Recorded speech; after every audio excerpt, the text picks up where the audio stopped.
Once upon a time, in a little cottage in the countryside, there lived a nanny goat and her 7 little kids. The kids always played happily together, and their mother, the nanny goat, cared for them and loved them with all her heart. Each morning, the mother goat would have to go out to fetch food from the meadow. Before she left, she would always give her kids a warning. "Play nicely while I'm away." She would say, "Always bolt the door, and never ever open it to strangers. You'll know that it's me when you hear my song. Unbolt the door, my little ones, it's mother, can't you see? I've brought you milk for breakfast and cheese for your tea."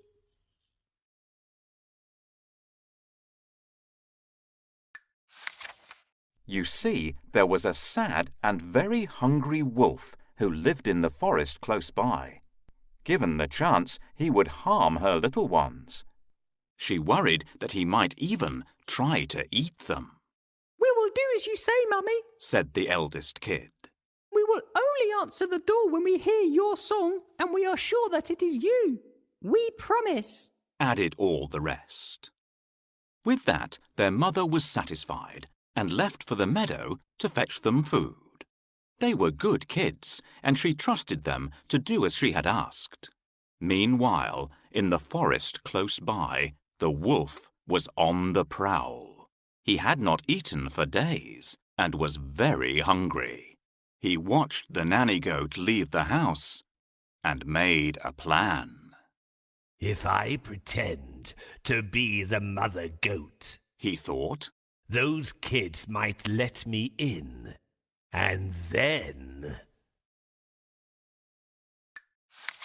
The wolf licked his lips and set about his plan. He walked up the path and knocked at the cottage door. "My dear little kids, it is your sweet mother here, with food for you to eat. Please unbolt the door and let me in." "Then sing us your song, Mother dear," replied the eldest kid. The wolf tried to sing, but he knew neither the words nor the tune. "Go away," the kids shouted. "You are the wolf because you have a gruff voice. You are not our mother because she has a soft and gentle voice." My dear little kids, it is your sweet mother here, with food for you to eat. Please unbolt the door and let me in."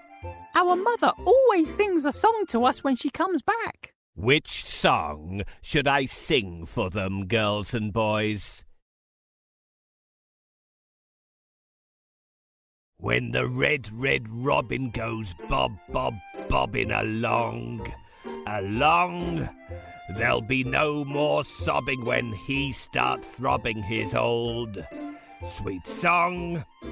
Wake up, sleepyhead, get up, get out of bed, cheer up, the sun is red. Live, love, laugh and be happy. "That's not—" "Undo the bolt, my yummy ones. It's mother, can't you see? I'll eat you for my breakfast and leave some for my tea." "That is one of the songs she sings, but you are not our mother. She sings with a soft and pleasant voice." Our mother sings different words. Don't open the door, brother. It's the wolf trying to get in. "You can't fool us, big bad wolf. We know who you are, and we will not open the door."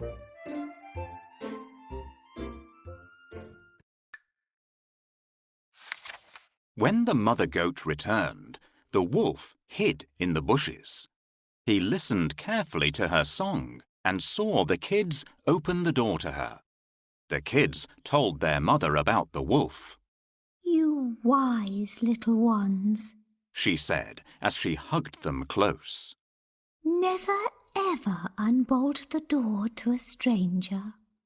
That evening, the wolf visited the blacksmith and forced him to make a steel collar. This collar, when tightened, made his voice much higher and softer.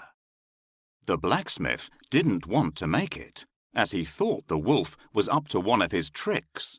But the wolf threatened to eat him if he refused, and the blacksmith was afraid. The following morning, he tightened the collar and swallowed a large spoonful of cough syrup. This made his voice soft and gentle, just like the nanny goat's voice. Then he waited behind the bushes until he saw her leave for the meadow. As he walked down the path towards the cottage door, he practiced singing the song in a soft and gentle voice. He knocked at the door. My dear little kids, it is your sweet mother here with food for you to eat. Please unbolt the door and let me in. Then sing us your song, Mother dear, replied the eldest kid. The wolf sang. Unbolt the door, my little ones. It's Mother, can't you see? I've brought you milk for breakfast and cheese for your tea. That sounds like our mother, said the youngest kid. No, that is not our mother. Those aren't the words our mother sings, said another.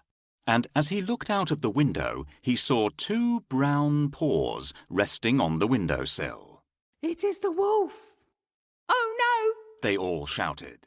Go away, Mr. Wolf. You are not our mother, because she has white feet.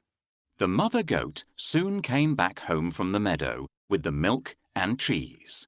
As they all tucked into their breakfast, the little kids told her that the wolf had visited again. I'm very proud of you all, she said.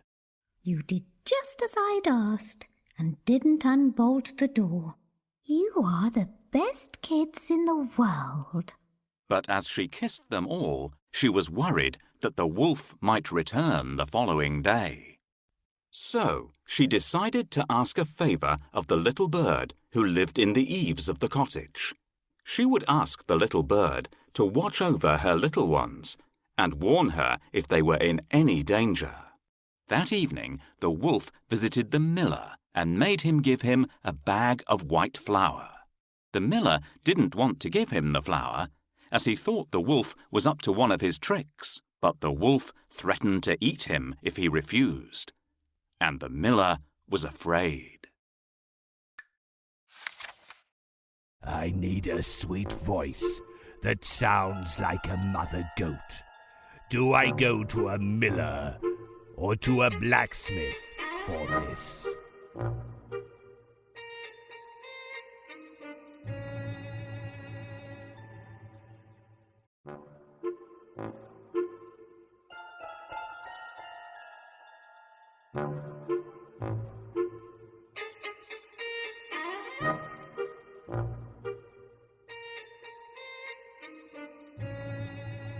Blacksmith, make me a high voice. I want to sing songs as beautifully as the mother goat does. I don't teach singing. I make things out of metal. Blacksmith, make my voice soft and high. Why do you need that? I'm going to sing to the animals in the forest and make them happy. But I'm not a singing teacher. I make metal objects. So, make me a tight collar. Making a collar is not an easy task. Come back tomorrow, and I'll start it then. That will be too late. Make it now, or I'll eat you up. Please don't do that. Can you find the horseshoes, children? I will make the collar right now, out of some horseshoes.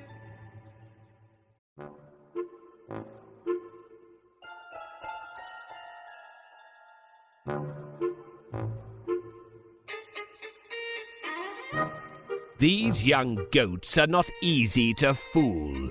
They recognized me at once because of my deep voice and my black paws. So, I also need to turn my black paws white. Who might be able to help me with this? Miller, shake some white flour over my paws. Why would you need to do that?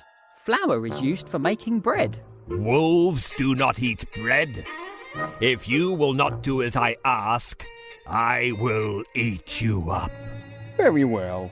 Put your paws in this bag. Ha! I think the little kids will be tricked into opening the door for me now.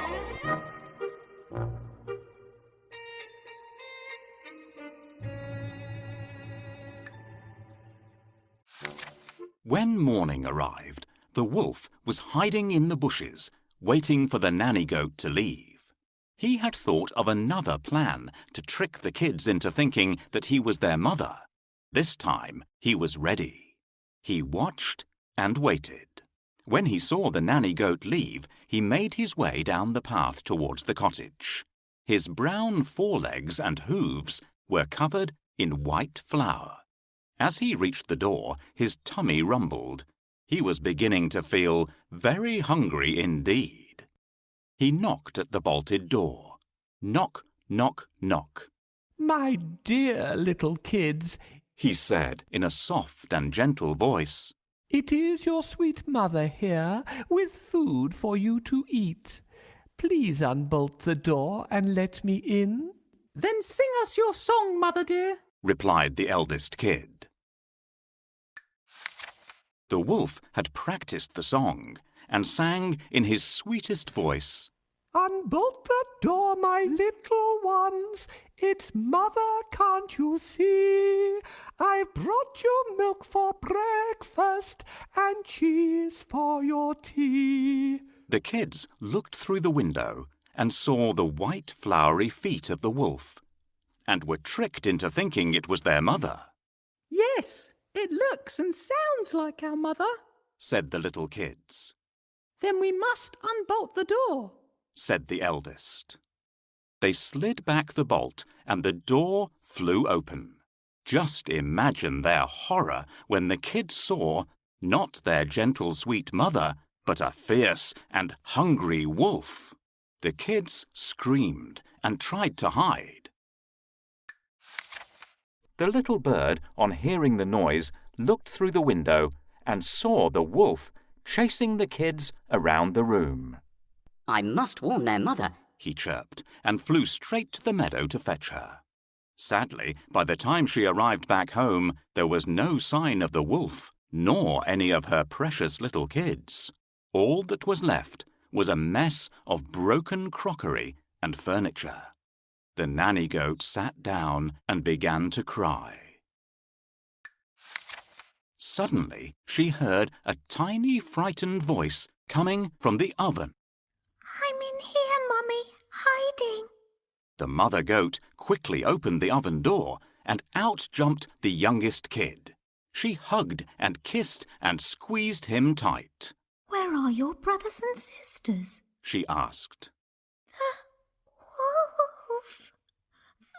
The wolf. Is all the trembling little kid could say, and she pointed to the door.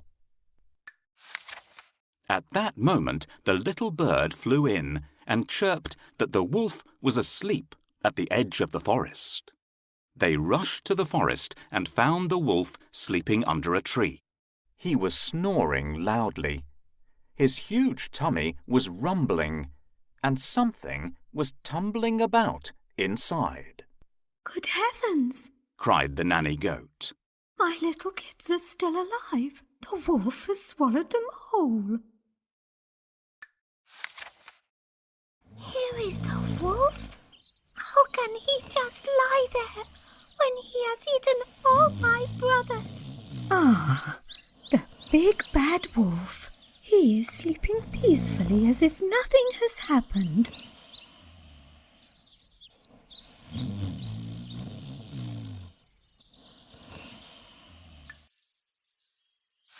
Nanny Goat made a plan. She asked the youngest kid and the little bird to fetch some scissors, a needle, and some thread from her sewing basket. They went as fast as they could, and as soon as they returned, she set to work. Within seconds, she had snipped a hole in the wolf's tummy, and out jumped all the missing kids. They were a little shaken, but happy to be safe and alive. Shush now. She whispered to them. Quickly, fetch me the biggest stones you can carry. Taking the stones, she laid them gently inside the wolf until he was full to the top. Then she took the needle and thread and neatly sewed his tummy back together again. All this time the wolf stayed fast asleep, snoring loudly. When the wolf woke up, he had no idea what had happened to him. He thought that the stones were the kids he had swallowed earlier. Oh, I have a terrible tummy ache, He groaned.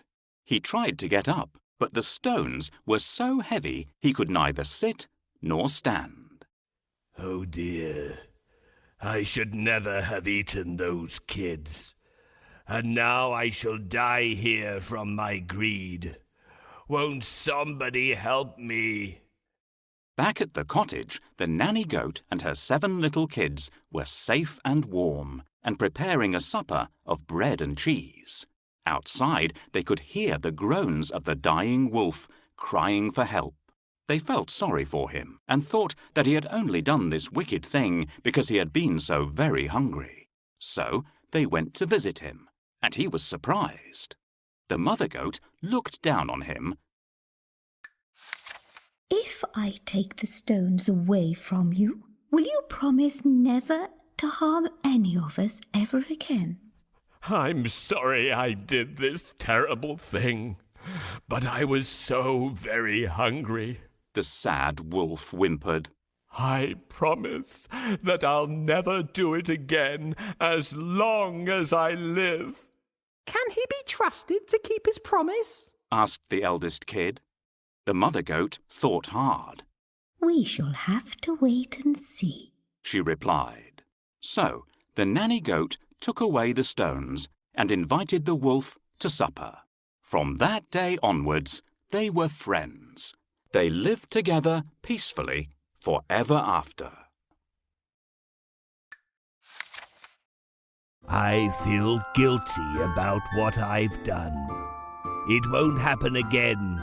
Let's live in peace. Very well.